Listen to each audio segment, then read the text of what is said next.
भगवान की माया शक्ति पर कोई विजय पा सके असंभव, पर विजय पाई जाती है तो कैसे? बोले जिनका हजारों मुख से यशगान भगवान शेष जी करते रहते हैं पर उनके गुणों का पार नहीं पाए, उन प्रभु का नाम जप, उन प्रभु का नाम कीर्तन तुम्हें माया पर विजय प्राप्त करा देगा। माया भ्रम, अज्ञान, अविद्या। जो भगवान के नाम गुण का कीर्तन करता रहता है, श्रवण करता रहता है, उसको प्रगट में भी कभी कोई परास्त नहीं कर सकता। ऐसा नहीं कि परास्त करने नहीं आएगा, परास्त करने आएगा। काम, क्रोध, लोभ, मोह या संसार का कोई व्यक्ति, घटना, परिस्थिति आते हैं, विघ्न तो आते ही हैं, सबके जीवन में आते हैं। पर नाम चल रहा है, बड़ा चमत्कार जीवन में प्रकट होता है नाम का। ये जो हम भगवत भक्तों के चरित्र आपको गुरु कृपा से जो सुनने को मिलते हैं, सुनाते हैं, उनसे हमें एक बल मिलता है। वो एक छोटी जीवनी की धरा से एक भगवत स्वरूप स्थिति को प्राप्त होते हैं। जैसे हम शरीरासक्त होकर विषयों में, भोगों में लगे, एक छोटी धरा है।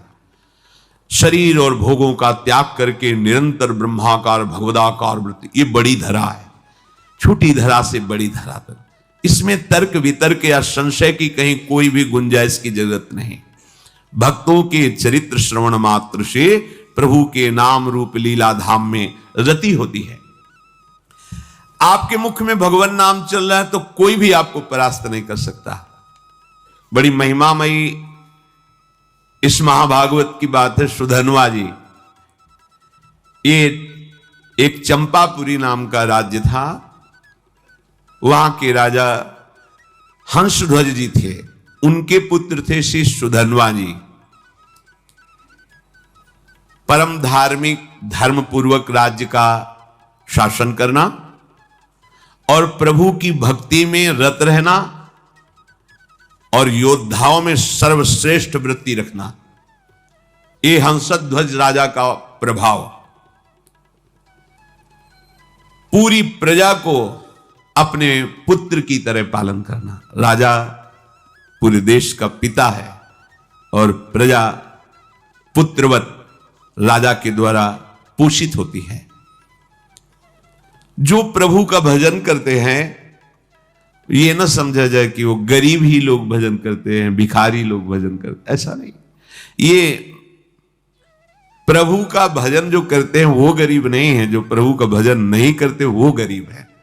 क्योंकि अंतिम समय उनके पास कुछ नहीं रहता तो हुए ना निर्धन। और जो भजन करते हैं वो माला माल होकर के यहां से जाते हैं। परम धन राधा नाम, खूब जमा है राधा नाम, अब उनको आनंद ही आनंद प्राप्त होगा। तो ये उस समय की बात है जब महाराज युधिष्ठिर अश्वमेध यज्ञ कर रहे थे। प्रद्युम्न, सात्यकी आदि असंख्यों महारथी योद्धा द्वारिका से सहयोग के लिए आए हुए थे। घोड़ा छोड़ा जाता है, जिस राज्य से घोड़ा जाता है तो घोड़े का पूजन करके नमस्कार कर लिया तो मतलब वो राजाधीन है, और अगर घोड़े को पकड़ लिया तो मतलब युद्ध होगा, तब आगे बढ़ा जाएगा। जे ही गुप्तचरों ने हंसध्वज राजा को समाचार दिया कि महाराज युधिष्ठिर का अश्वमेध यज्ञ का घोड़ा आपकी राज्य सीमा में प्रवेश कर चुका है, उनको बहुत आनंद हुआ। अहो भाग्य, जिनकी हम आराधना कर रहे थे भगवान जरूर दर्शन देंगे, क्योंकि ये पांडवजन महाभागवत हैं और इनको जरा भी कोई कष्ट देना चाहे तो भगवान व्याकुल होकर उपस्थित हो जाते हैं। गुप्तचरों से पूछा कि क्या भगवान श्री कृष्ण भी हैं? बोले उनके तो दर्शन नहीं हुए, पर हां द्वारिका की सेना भी उपस्थित है, तो उनका दर्शन जरूरी है। वैसे अगर वो होते तो घोड़े का पूजन करते और प्रभु के दर्शन कर लेते, पर प्रभु नहीं है तो अब दूसरा उपाय करना पड़ेगा दर्शन के लिए। आदेश किया महाराज युधिष्ठिर के अश्वमेध को पकड़ लिया जाए। पकड़ लिया गया। जे ही पकड़ा गया तो अब इतने महान महान महारथी, साथ में अर्जुन जी भी हैं, सात्विकी जी हैं, प्रद्युम्न जी, बड़े बड़े महारथी। हर्षपूर्वक युद्ध का जयघोष किया गया। हंसध्वज जी ने आदेश कर दिया, तत्काल सेना उपस्थित हो। अगर तनिक भी विलंब किया गया तो खोलते हुए कड़ाह में उसे डाल दिया जाएगा। नगाड़े की ध्वनि पूरी होते होते पूरी सेना नगर के बाहर आ जानी चाहिए। ऐसा सावधान भी रहते हैं सैनिक, कभी भी राजा का आदेश हो जाए। स्वयं बड़े गजराज पर चढ़कर हंसध्वज भगवान श्री कृष्ण को प्रणाम करके मानसिक और अर्जुन से युद्ध करने के लिए आगे बढ़े। पूरे सैनिक सब तत्काल तैयार हुए, क्योंकि राजा की आज्ञा थी अगर विलंब हुए तो खोलते हुए तेल के कड़ाह में डाल दिया जाएगा। सब ठीक समय पर उपस्थित हो गए। वहां एक भयंकर अग्नि की उसमें बड़ा कड़ाह रख करके तेल खोलाया गया, कोई विलंब ना हो, अगर होगा तो डाल दिया जाएगा। जितने भी वीर योद्धा थे सब उपस्थित हो गए, लेकिन राजा के पुत्र जो सुधन्वा जी थे, ये बड़े भगवान के नाम जापक भक्त थे, हर समय नाम जप करते रहते थे। जो ही आज्ञा हुई अस्त्र शस्त्रों से सुसज्जित हुए।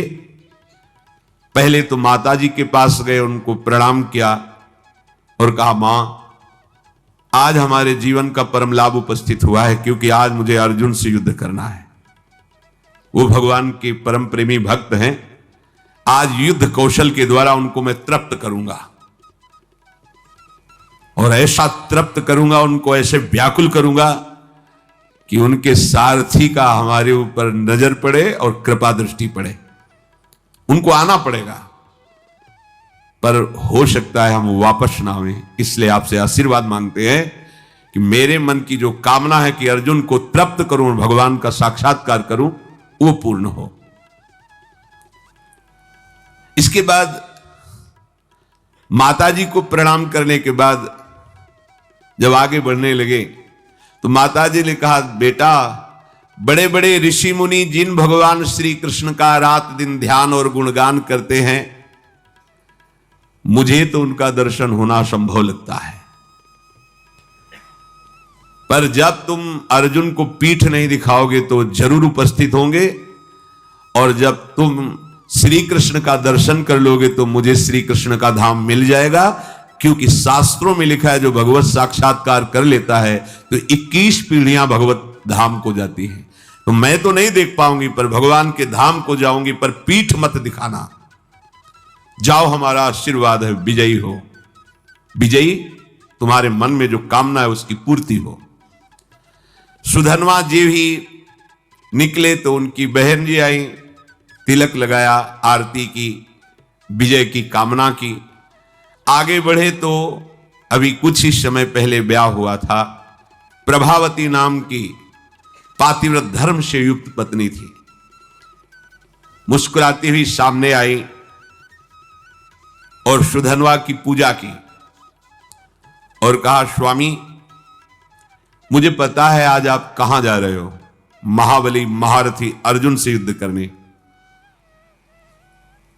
मैं जानती हूं कि जहां तुम जा रहे हो वहां से वापस आना असंभव है, जानती हूं, पर इतनी तो कृपा कर दो कि आपको जलांजलि देने वाला कोई होना चाहिए। अभी कुछ ही समय पहले ब्याह हुआ था। सुधन्वा ने कहा, तुम धैर्य रखो, श्री कृष्ण के बल से मैं अर्जुन को परास्त करके शीघ्र ही वापस आऊंगा। प्रभावती ने कहा, नाथ आज तक हमने ऐसा नहीं सुना कि जो श्री कृष्ण से मिलने के लिए गए हों फिर वापस लौटे हो। शास्त्र प्रमाण है, बड़ी गूढ़ बात कही। जो श्री कृष्ण से मिलने गए हों और वापस लौटे हों, ऐसा आज तक प्रमाण नहीं मिला। तो वापस लौटने की तो हम आशा ही नहीं रखेंगी। बस हमारी एक कामना है कि आपको जलांजलि देने वाला कोई होना चाहिए। तो शास्त्र सम्मत बात थी। वहां कड़ाह में तेल खोल रहा है, सब आ चुके, लेकिन राजकुमार नहीं आए। राजा को बहुत कष्ट हुआ कि सब आज्ञा के पालन में और सुधनवा मेरी आज्ञा का उल्लंघन कर रहा है, क्योंकि अब वो जलांजलि देने के लिए पुत्र की कामना से युक्त होकर के अपनी पत्नी की भाव को पूर्ण किया। उनको तो पता नहीं, तो जल्लादों को तुरंत भेजा, सुधनवा को पकड़कर लाया जाए, खोलते कड़ाह में डाल दिया जाए। राजाज्ञा बड़ी विचित्र होती है। वो अपराधी साबित हो गए हैं क्योंकि विलंब हो गया, राजाज्ञा का उल्लंघन किया। जे ही राजा की आज्ञा हुई, वो जल्लाद प्रकृति के सैनिक तत्काल गए और सुधनवा स्नान आदि करके पवित्र होकर बाहर निकल रहे थे। तुरंत सुधनवा से कहा कि महाराज का आदेश है, आपको बंदी बना लिया जाए और कड़ाह में डाल दिया जाए, क्योंकि आप विलंब हुए हैं। उनका एक बार पिताजी के सामने तो पहुंचने दीजिए। गए, पिता को प्रणाम किया। हंसध्वज ने कहा, हमारी आज्ञा का उल्लंघन का जो निर्णय किया गया है वही इनके साथ बर्ताव किया जाए। जो शंख और लिखित नाम के आचार्य थे, उनके हर राजा के पास आचार्य कोटि के महापुरुष की सलाह मिलती थी। जैसे परम ज्ञानी जनक जी हैं, पर सदानंद जी विराजमान हैं। चक्रवर्ती सम्राट महाराज दशरथ तो वशिष्ठ जी विराजमान हैं। देवराज इंद्र तो बृहस्पति जी विराजमान। पहले ऐसा होता था कि सम्राटों के ऊपर, राजाओं के ऊपर महाराज विराजमान होते थे और कोई भी समस्या का समाधान उन्हीं से लिया जाता था। ये पुरोहित जो शंख और लिखित थे, ये जलते थे सुधनवा से, क्योंकि सुधनवा निरंतर नाम जप करते हुए भगवत आराधना में, ये उनको पसंद नहीं था। तो कई बार तर्क वितर्क किया था। अब उनको अवसर मिला। राजा हंसध्वज ने पूछा कि आचार्य प्रवर, आपका क्या आदेश है इस विषय में? उनका जो आपकी आज्ञा हुई उसका पालन किया जाए, अर्थात इनको खोलते हुए कड़ाह में डाला जाए। स्वभाव से ईर्ष्या रखने वाले ये शंख और लिखित आचार्य ने खोलते कड़ाह में सुधनवा को डालकर उनका जीवन अंत कर दिया जाए, ऐसा ही दस्तखत कर दिया। यदि आप अपने पुत्र के मुंह में आकर के अब हमारी लिखित बात को काटते हैं तो हम दोनों आपको छोड़ देंगे। अब तो चांस ही नहीं। हंसध्वज ने तत्काल सैनिकों को आदेश किया, उठा करके डाल दो इनको खोलते हुए कड़ाह में। मंत्री समझाने की चेष्टा करे तो पुरोहित खिलाफ है। मंत्री के हृदय में भी बड़ा, सुधनवा जी ने जो ही देखा कि मेरी कामना तो नष्ट हो गई। मेरी कामना थी अर्जुन को युद्ध में इतना व्याकुल करूंगा कि भगवान पधारेंगे और मैं उनका दर्शन पाऊंगा। अब तो कड़ाह में डाल दिया जाएगा, तो चलो जैसी भगवान की इच्छा। कड़ाह में जे ही डालने को सुधनवा ने कहा, हे गोविंद, हे मुकुंद, हे हरे, मुझे मरने का तो दुख है नहीं, क्योंकि मरने के लिए निकला ही हूं, पर मैं मरने के पहले आपका दर्शन चाहता था, आपकी दृष्टि में दृष्टि मिलाना चाहता था। आप अर्जुन के पक्ष में होकर मुझे कैसे देखते हैं ये देखना चाहता था, सो अधूरा रह गया। यदि अर्जुन के बाणों से बिंधता और आप हमारी तरफ देखते तब मुझे आनंद मिलता। ये कायरों की तरह मृत्यु होगी कि कड़ाह में डाल करके। प्रभु, यदि आप हम पर कृपा करते हैं तो मुझे जो कामना है उसकी पूर्ति होनी चाहिए। मरना तो है ही, पर ऐसे नहीं ललकार करके, अर्जुन को व्याकुल करके मरने की इच्छा है। युद्ध स्थल में अपने पराक्रम को दिखाते हुए बाणों से आपकी पूजा करूंगा, फिर प्राण त्यागूंगा तो मुझे संतोष होगा। गांडीव धनुष से छूटे हुए बाण जब हमारे हृदय को बेधेंगे तो मुझे आनंद प्राप्त होगा। यह है वीरों का मृत्यु की मांग करना। तो इनसे कम वीर नहीं होते भगवत भक्तजन। काम, क्रोध, लोभ, मोह, मद, मत्सर, ईर्ष्या, द्वेष, पूरा जगत सब का विरोध सह करके भगवान के मार्ग में बढ़ते हैं, जो सच्चाई से बढ़ते हैं। श्री कृष्ण श्री कृष्ण श्री कृष्ण श्री कृष्ण। मुख से अनवरत तो चलता ही रहता था। उठाया गया और कड़ाह में छोड़ दे, खोलता हुआ तेल। काफी देर वो आनंद से उसी कड़ाह में बैठे रहे। आसपास तेल खोल रहा है, रोम भी नहीं जल रहा, क्योंकि अग्नि में जो दाहिका शक्ति है वो श्री कृष्ण के द्वारा दी गई है, और जिसके मुख में श्री कृष्ण है, जो श्री कृष्ण के आश्रित है, तो दाहिका शक्ति उसको कैसे जला सकती है? महावीर हनुमान जी महाराज, पूंछ में आग लगी है और पूंछ का एक रोम नहीं झुलसा, पूरी लंका जल गई। वहीं पूरी लंका के मध्य में विभीषण, जो रावण जैसे राजा के महामंत्री और भाई हैं, उनके महल में कहीं भी कुछ भी झुलसा नहीं, पूरी लंका जल गई। क्यों? दाहिका शक्ति जिनकी आज्ञा से काम करती है, उनके भक्त का घर कैसे जल सकता है? उनके महाभागवत के एक रोम भी नहीं झुलसा हनुमान जी का, ऐसे ही सुधनवा जी का एक रोम भी नहीं झुलसा। जैसे जल में प्रफुल्लित कमल खिला रहता है, ऐसे मुख प्रसन्न श्री कृष्ण श्री कृष्ण श्री कृष्ण। अब सबको बड़ा आश्चर्य हुआ, तेल बुद बुद बुद बुद खोल रहा है, ये भी नहीं है कि वो शांत हो, और वो प्रसन्न मुद्रा में श्री कृष्ण श्री कृष्ण। ये नाम का बहुत चमत्कार है, अपने लोग उसे समझ नहीं पा रहे हैं। राजा हंसध्वज ने अपने पुरोहित शंख और लिखित से कहा, ये क्या हो रहा है? ये जल क्यों नहीं रहा है? पुरोहित जी विचार करके सोचते, आग तो जल रही,